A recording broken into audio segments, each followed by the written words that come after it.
아이고, 우리 강아지. 또 간지러워? 할미가 약 발라줄까? 어머님, 그냥 두세요.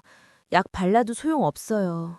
며느리의 얼굴엔 그늘이 가득했고 아들은 말없이 고갯만 숙이고 있었습니다.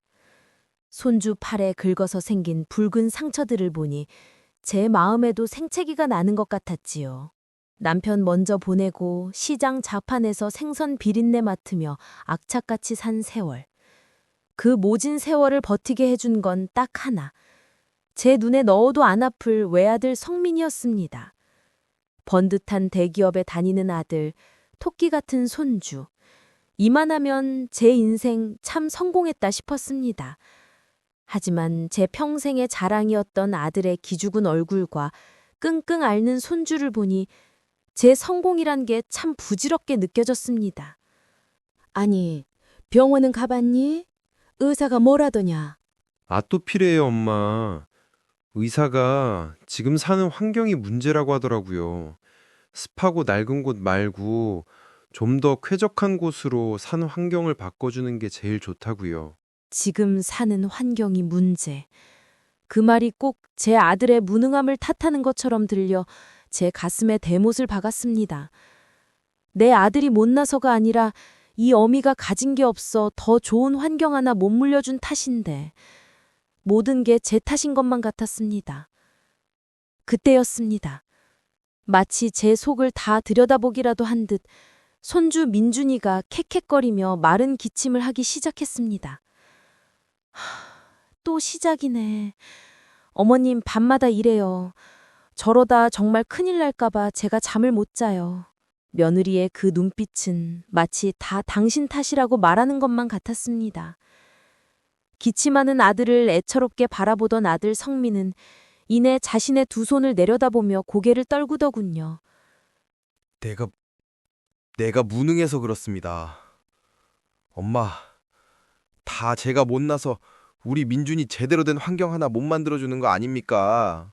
제 평생의 자랑인 아들이 고개를 푹 숙인 채 자책하는 모습을 보니 심장에 찬물이 끼얹은 것 같았습니다. 눈에 넣어도 아프지 않을 내 손주가 밤마다 고통받고 있다는데 이 할미가, 이 어미가 어떻게 가만히 있겠습니까? 저는 그 순간 결심했습니다. 이 아이들의 짐을 내가 덜어주어야겠다고. 성민아, 유라야, 고개 들어라. 이 집을 팔아서 너희 미천에 보태주마. 어차피 이 늙은이 혼자 사는 것보다 너희랑 합쳐서 내가 더 도와주는 게 낫지. 같이 살면서 내가 살림도 하고 민준이도 돌봐주면 너희도 맞벌이 하면서 돈 더 빨리 모을 수 있잖니? 그렇게 다 같이 힘 합쳐서 얼른 우리 손주 좋은 환경 만들어주자. 아들은 어머니, 정말 그래도 괜찮으시겠어요? 라며 제 손을 잡았고 며느리는 그 옆에서 말없이 눈물만 훔쳤습니다. 그 모습을 보니 제 평생을 바친 집을 팔아 그 돈을 내어주는 것이 조금도 아깝지 않았습니다. 오히려 이 아이들의 짐을 나눠줄 수 있다는 생각에 마음이 든든해지기까지 했습니다. 제 평생을 바친 이 돈으로 이제 우리 아들과 손주만큼은 이 지긋지긋한 가난을 대물림하지 않아도 된다는 생각에 저는 진심으로 행복했습니다. 제 모든 것을 보태 새 보금자리를 마련하던 날, 저는 이제야말로 지긋지긋했던 걱정 없이 오순도순 행복하게 살 일만 남았다고 믿었습니다. 제 인생의 가장 큰 숙제를 끝냈다고 그렇게 믿었습니다. 하지만 한 지붕 아래 시작된 생활은 제가 꿈꾸던 모습과는 조금씩, 아니 너무나도 많이 달랐습니다. 어느 날 저녁, 제가 과일을 깎아 거실 테이블에 놓고 있는데 퇴근한 아들이 방에서 나왔습니다. 아들, 왔니? 고생 많았지. 과일이라도 좀 먹고 쉬어. 괜찮아요. 피곤해서 입맛 없네요. 얼굴은 매일 보았지만 아들과 따뜻한 밥 한 끼, 살가운 대화 한마디 나누는 것이 하늘의 별 따기가 되었습니다. 퇴근하면 피곤하다는 이유로 방에 들어가기 바빴고 주말이면 밀린 잠을 자느라 얼굴 보기도 힘들었지요. 야속했지만 바깥 일이 얼마나 고되면 저럴까 애써 제 마음을 다독였습니다. 한 번은 제가 시장에 갔다가 며느리가 좋아하는 낙지젓갈을 좀 사서 주방으로 갔습니다. 마침 며느리가 냉장고를 정리하고 있더군요. 유라야, 냉장고에 자리 좀 있니? 네가 좋아하는 낙지젓갈 좀 사왔다. 어머님, 거기 그냥 두세요. 그 목소리엔 얼음장 같은 가시가 돋쳐 있었습니다. 며느리는 냉장고 문을 탁 닫더니 제게 눈길 한번 주지 않고 턱짓으로 싱크대에 쌓인 설거지거리를 가리키며 말했습니다. 장 보고 식단 짜는 건 제가 알아서 할게요. 어머님은 그런 거 신경 쓰지 마시고 저기 설거지나 좀 부탁드릴게요. 그리고 그 젓갈 짜서 민준이한텐 안 좋아요. 신경 쓰지 마시고 설거지나 좀 부탁한다는 그 말에 저는 한순간에 이 집의 안주인이 아닌 돈 한 푼 안 받는 식모가 되어버렸습니다. 또 며칠 후에는 제 오랜 시장 친구가 과일 한 상자를 들고 집에 찾아왔습니다. 아이고, 정수가 아들네랑 합친이 좋냐? 얼굴이 아주 폈네, 폈어. 어서 와. 그때 방에서 나온 며느리가 억지 미소를 지으며 제게 말했습니다. 어머님, 미리 귀뜸이라도 주셨으면 제가 과일이라도 제대로 깎아내올 텐데 손님께 죄송해서 어떡해요. 다음부터는 꼭 먼저 말씀해 주세요. 며느리의 그 상냥한 말은 부탁이 아니라 보고하라는 차가운 명령이었습니다. 눈치 빠른 친구는 그 서늘한 분위기를 금세 알아채고 어색한 핑계를 대며 서둘러 자리를 떴습니다. 아이고, 아니에요, 새아가. 뭘 그런 걸 가지고. 나는 그냥 정숙이 얼굴 잠깐 보러 온 건데 괜찮아, 괜찮아. 친구가 돌아가자마자 아들이 저를 불러 앉혔습니다. 엄마, 이제 여기 엄마 혼자 사는 집 아니에요. 시장 친구들 아무 때나 막 데리고 오시면 유라가 불편해하잖아요. 제발 저희 입장도 좀 생각해 주세요. 이제야말로 오순도순 다 같이 한 가족이 되었다고 믿었는데 어째서 이 집에서 나만 객식구인 것이냐. 이 넓은 집에서 제게 허락된 곳은 창고만한 이 작은 골방뿐인데 오늘따라 이 방이 감옥처럼 느껴집니다. 그 작은 골방에 갇혀 저는 다가오는 더 큰 폭풍의 소리를 미처 듣지 못하고 있었습니다. 그날도 저는 제 작은 방 안에 숨소리를 죽이며 앉아 있었습니다. 문틈으로 아들 내외가 거실에서 나누는 대화가 새어들어왔습니다. 자기야, 어머님 대체 언제까지 저러실 거래? 지난달 관리비 고지서 봤어? 어머님 방에 온종일 전기장판 틀어놓으셔서 전기세가 10만 원이나 더 나왔어. 그냥 둬. 엄마가 추위 많이 타시잖아. 그냥 둬? 우리 지금 대출 이자만 한 달에 얼마인 줄 알아? 이 집이 이제 우리 집이라는 인식이 아예 없으신 거잖아. 우리 집. 며느리의 그 말은 제 평생을 다 보태 마련한 이 집에 제 몫은 단 한 평도 없다는 차가운 선언처럼 들렸습니다. 저는 제 귀를 의심하며 애써 모른 척 방문을 열고 나갔습니다. 제가 불편한 기색을 보이자 며느리의 표독스런 말이 곧장 제게로 향했습니다.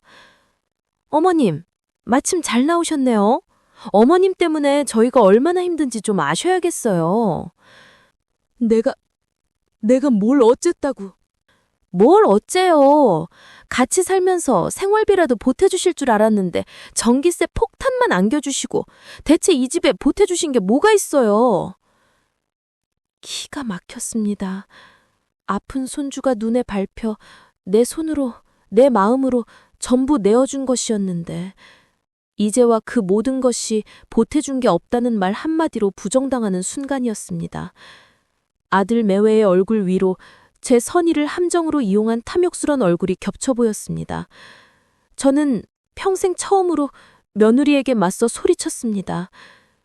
내가 아픈 손주 하나 잘 키워보자고 내 딴에는 좋은 마음으로 내 모든 걸 다 못해줬는데 결국 내가 이 집에서 그깟 전기장판 하나 마음대로 못 켜고 너한테 이런 잔소리나 들으려고 그랬나 싶다. 며느리와 저의 고성이 거실을 가득 메웠습니다. 그때였습니다. 지금까지 소파에 앉아 미동도 없이 모든 것을 듣고만 있던 아들. 제 아들 성민이가 자리에서 일어났습니다. 저는 그 순간 아들이 며느리를 말리고 제 편을 들어주리라 굳게 믿었습니다. 하지만 그만하세요. 두 분 다. 아들의 그 한마디에 며느리는 입을 다물고 저 역시 아들을 바라보았습니다. 제 아들은 며느리를 돌아보지도 않고 오직 저를 똑바로 쳐다보며 입을 열었습니다. 제 심장이 멎는 것 같았습니다. 엄마, 왜 자꾸 유라랑 싸워서 일을 만드세요? 그냥 엄마가 며칠만이라도 좀 피해 주시면 안 돼요? 서로 머리 좀 식히게요. 피해달라. 그 말은 이 갈등의 원인이 제게 있으니 제가 사라져야 한다는 뜻이었습니다. 잠시라는 말로 포장했지만 그것은 제 아들이 제게 내리는 명백한 추방 명령이었습니다. 저는 아무 말 없이 제 방으로 들어가 낡은 짐가방 하나를 들고 나왔습니다.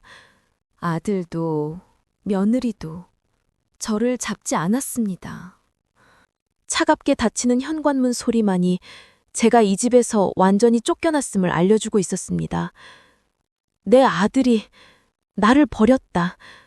내가 내 아들에게 쫓겨났다. 그날 밤 세차게 비가 쏟아졌습니다. 내 평생을 바친 돈으로 마련한 아들의 집에서 쫓겨났으니 70평생에 이 늙은 몸 하나 기댈 곳이 없었습니다. 차가운 아파트 1층 복도를 하염없이 서성이다 어미의 미련한 마음에 다시 그 문 앞에 섰습니다. 익숙한 비밀번호를 눌러보았지만 도어락은 아무런 소리도 불빛도 없었습니다. 아들이 아예 작동을 멈춰버린 것이었습니다. 저를 찾으러 나오지도 않았습니다.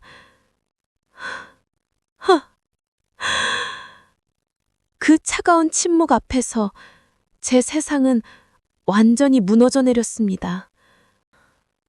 그 칠흑 같은 어둠 속에서 제가 마지막으로 떠올릴 수 있었던 이름은 단 하나뿐이었습니다. 제 세상이 무너져 내린 그 밤, 제 발길은 어느새 하나뿐인 여동생 정잔의 집 앞으로 향하고 있었습니다. 평생을 티격태격 살아왔지만 세상에 이 늙은 몸 하나 받아줄 곳은 이제 거기밖에 없다는 것을 본능적으로 알았던 게지요. 흠뻑 젖은 채 저는 떨리는 손으로 동생 집 초인종을 눌렀습니다. 누구세요? 이 새벽에. 정자야, 나다. 문이 열리고 제 엉망인 행색을 본 동생은 기겁을 했습니다.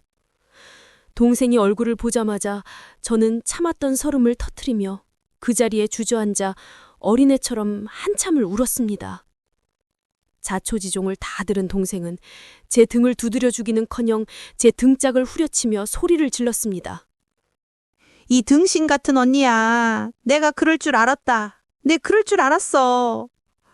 그 애물단지 같은 아들놈한테 집까지 다 퍼주더니 꼴 좋다. 내가 세상에 핏줄만큼 무서운 게 없다고 했어, 안 했어? 동생의 모진 말들이 야속했지만 틀린 말이 하나도 없어 아무 대꾸도 할 수 없었습니다.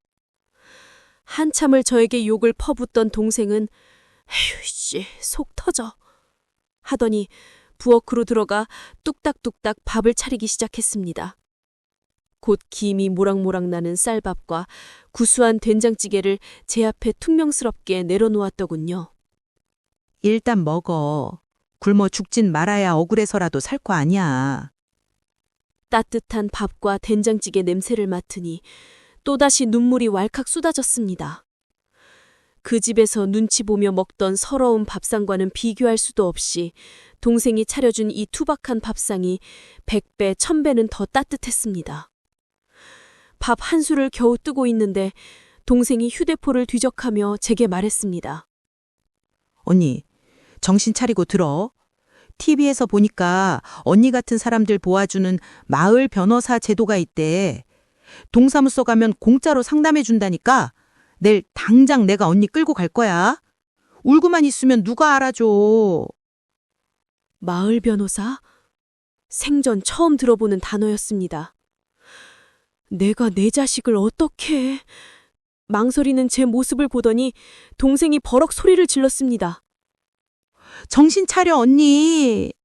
그 집 마련하는데 언니 평생이 거기 다 들어갔잖아.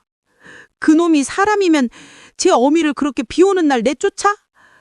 그건 이미 자식도 뭣도 아니야. 동생의 그 서슬퍼런 목소리에 제 텅 비었던 눈에 아주 희미하지만 단단한 불씨 하나가 피어오르기 시작했습니다. 하지만 그 작은 불씨마저 꺼트리려는 더 거센 비바람이 이미 제 등 뒤에서 몰아치고 있었습니다. 다음 날 동생은 정말로 제 손을 끌고 행정복지센터에 마을 변호사를 찾아갔습니다. 변호사는 제 기구한 사연을 듣더니 제게 뜻밖의 말을 건넸습니다. 김정숙 선생님, 아드님 명의의 집을 사는데 선생님 집 판 돈을 보태주신 것은 법적으로 증여계약에 해당합니다. 계약서를 쓰지 않으셨어도 마찬가지입니다. 계약이요? 저는 그냥 아들 잘 살라고 보태준 건데요. 그게 바로 계약입니다. 그런데 우리 법에는 재산을 받은 자식이 부모에게 폐륜적인 행위를 할 경우 그 계약을 무효로 하고 증여했던 돈을 돌려받을 수 있는 길이 있습니다. 어머니를 집에서 내쫓은 것은 명백한 폐륜 행위입니다. 변호사는 그 첫 단계로 내용 증명을 보내야 한다고 말했습니다. 제 손으로 아들에게 법의 칼날을 겨누어야 한다는 사실에 밤새 잠을 설쳤지만 동생은 언니가 살아야 그놈도 살아! 라며 제 등을 떠밀었지요. 떨리는 손으로 도장을 찍고 내용 증명을 보낸 바로 다음 날 아들에게서 전화가 걸려왔습니다. 엄마, 지금 뭐 하시는 거예요? 저 망하라고 고사 지내세요? 당장 그거 취소 안 하면 저도 이제 엄마 아들로 안 살 겁니다. 아들은 다짜고짜 협박을 퍼부었고는 전화를 끊어버렸습니다. 그뿐만이 아니었습니다. 며느리가 예전에 제가 일하던 시장이며 가깝게 지내던 옛 동네 사람들에게 온갖 거짓말을 퍼뜨리고 다닌 모양이었습니다. 시어머니가 아들 등쳐먹으려고 고소했다더라는 흉흉한 소문은 삽시간에 퍼졌고 한때는 가족처럼 지냈던 이들의 비난 전화가 빗발치기 시작했습니다. 정수가, 너 미쳤어? 아무리 그래도 어떻게 네 아들을 법으로 엮어? 며느리가 오죽했으면 그랬겠냐. 네가 좀 참고 살았어야지. 세상 모두가 제게 손가락질하는 것만 같았습니다. 내가 정말 잘못한 걸까? 이 모든 게 내 탓일까? 다시 모든 것을 포기하고 싶어질 무렵 마을 변호사에게서 다시 연락이 왔습니다. 아드님의 격한 반응이 마음에 걸려 상담에 필요한 기초 서류 몇 가지를 확인해 본 모양입니다. 김정숙 선생님, 혹시 지금 동생분과 함께 계십니까? 아무래도 두 분이 함께 들으셔야 할 것 같습니다. 제가 아드님 명의로 된 그 아파트의 등기부 등본을 확인해 봤는데 변호사의 심상치 않은 목소리에 제 심장이 쿵 하고 내려앉았습니다. 등기부 등본이요? 그게 뭔데요? 아드님이 그 집을 사자마자 아파트를 담보로 5억 원의 대출을 받았습니다. 5억이요? 아니 그 멀쩡한 대기업 다지는 놈이 무슨 돈이 필요해서. 제가 추가로 확인해 보니 아드님이 이미 작년에 회사를 그만두고 친구와 사업을 시작했는데 그게 잘못돼서 현재 파산 직전인 것 같습니다. 그제야 모든 조각이 맞춰졌습니다.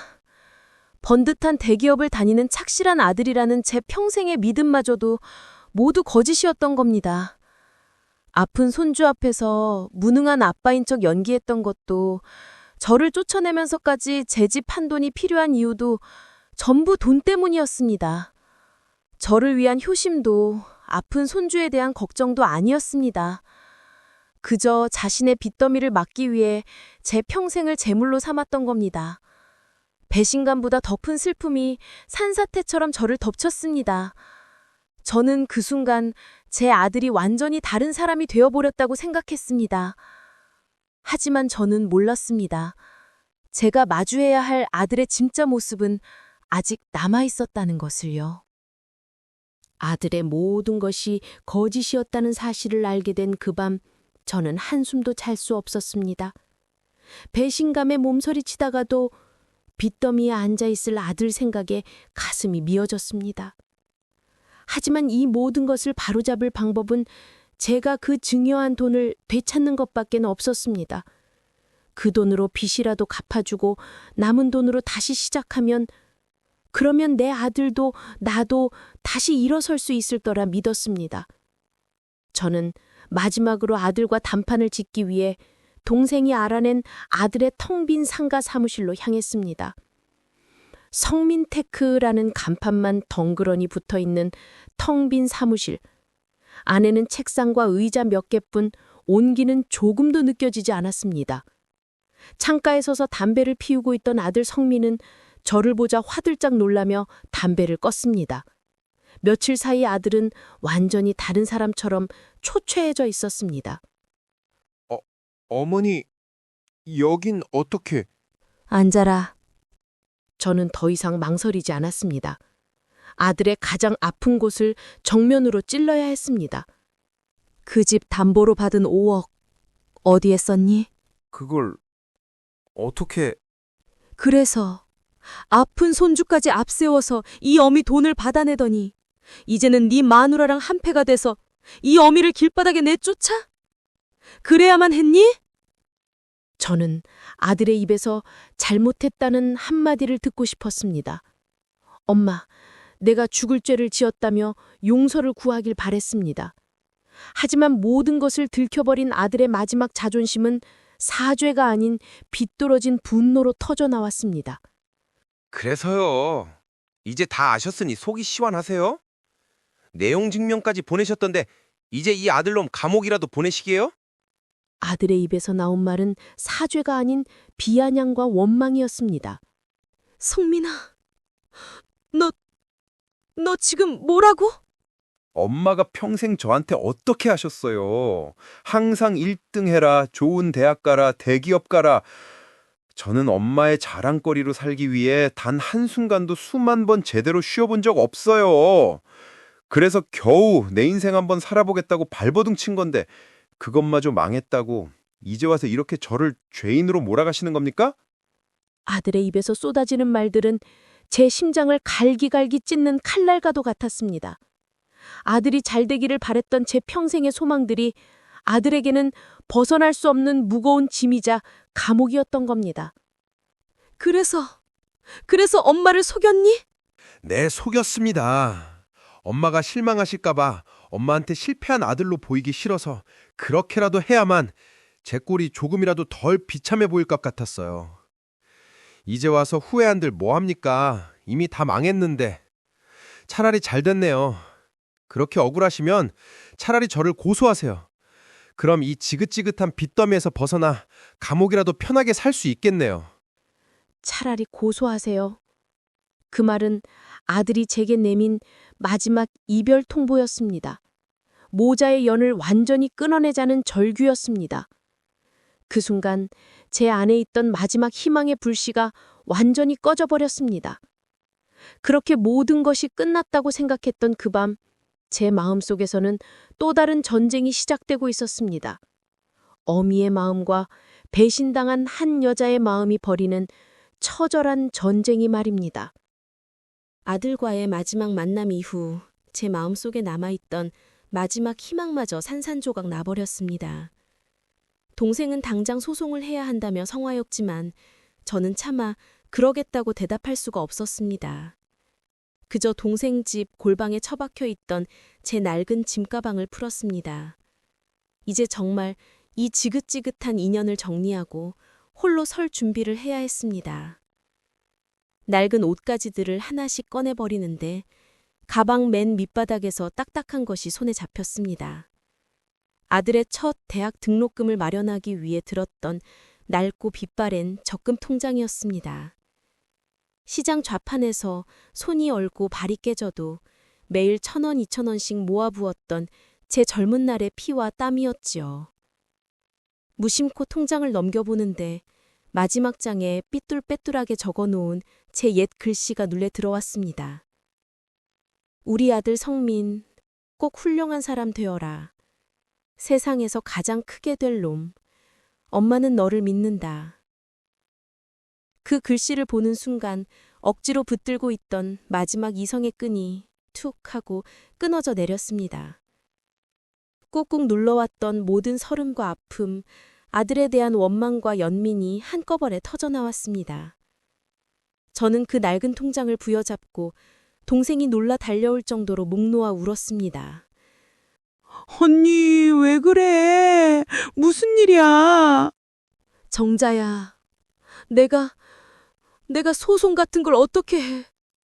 걔가 아무리 잘못했어도 내 아들인데, 걘 지금 지옥에 있을 텐데, 내가 거기다 불을 더 지를 순 없어. 아들을 법정에 세우는 대신 저는 이 낡은 통장을 들고 다시 아들의 텅 빈 사무실로 향했습니다. 이것이 어미로서 제가 할 수 있는 유일하고도 마지막 선택이었습니다. 다시 찾아온 허름한 사무실. 아들은 며칠 사이 더 초췌해진 모습으로 책상에 엎드려 있었습니다. 제가 조용히 다가가 그의 앞에 낡은 통장을 내려놓자 아들이 고개를 들었습니다. 어머니, 이걸 기억하니 아들아. 네 첫 대학 등록금 통장이다. 아들의 시선이 낡은 통장에 머물렀습니다. 통장 뒷면에 제 글씨를 본 아들의 눈동자가 지진이라도 난 듯 흔들리기 시작했습니다. 엄마는 네가 훌륭한 사람이 되길 바랐지. 부자가 되길 바란 게 아니었어. 네가 행복하게 살길 바랐지. 이렇게 고통 속에 살길 바란 게 아니었단다. 아들이 잘 되기를 바랐던 내 소망들이 너에게는 무거운 짐이었구나. 그걸 몰라줘서 미안하다 아들아. 이 어미가 다 미안하다. 미안하다는 제 말에 아들의 눈에서 기어이 눈물이 터져 나왔습니다.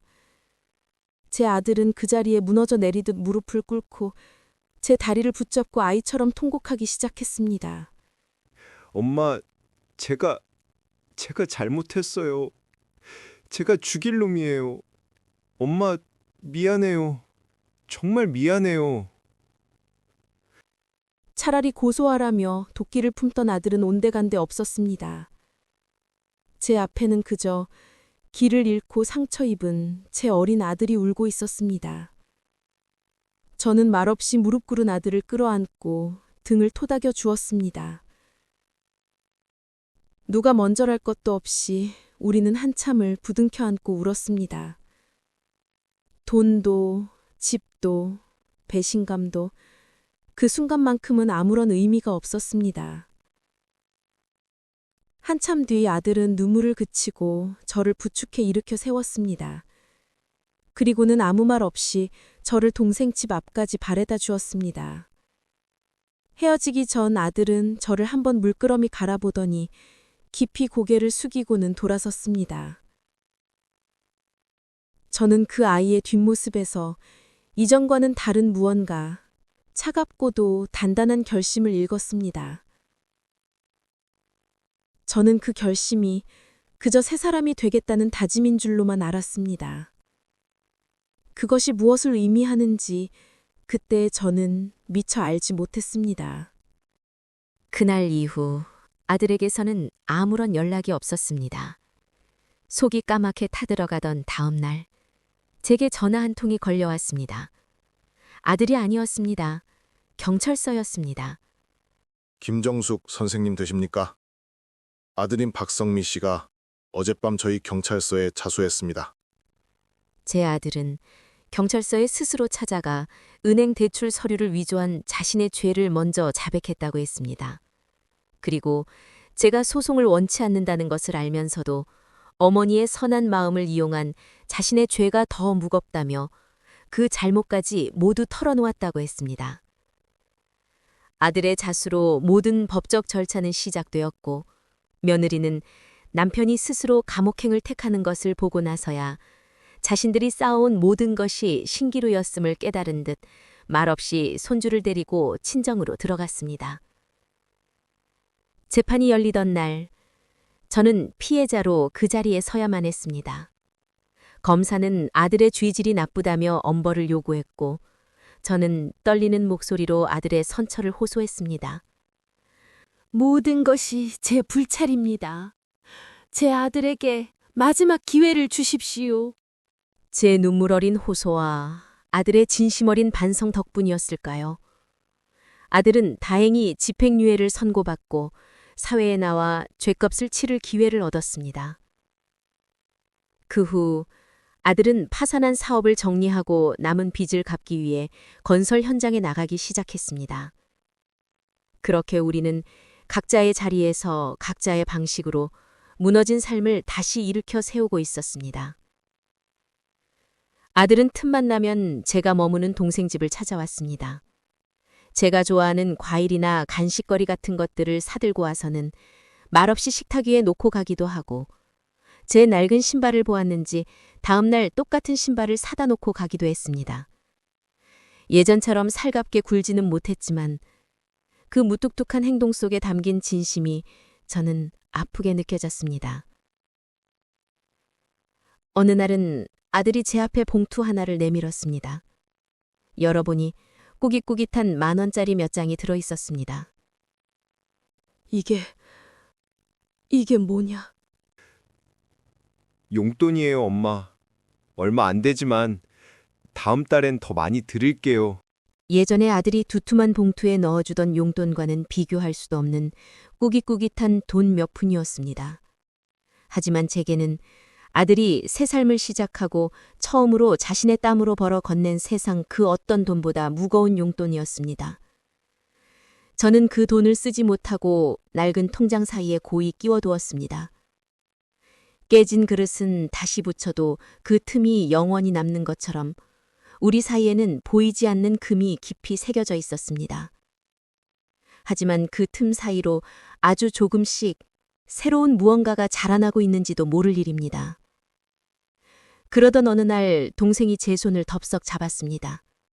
언니, 이제 언니 인생을 살아.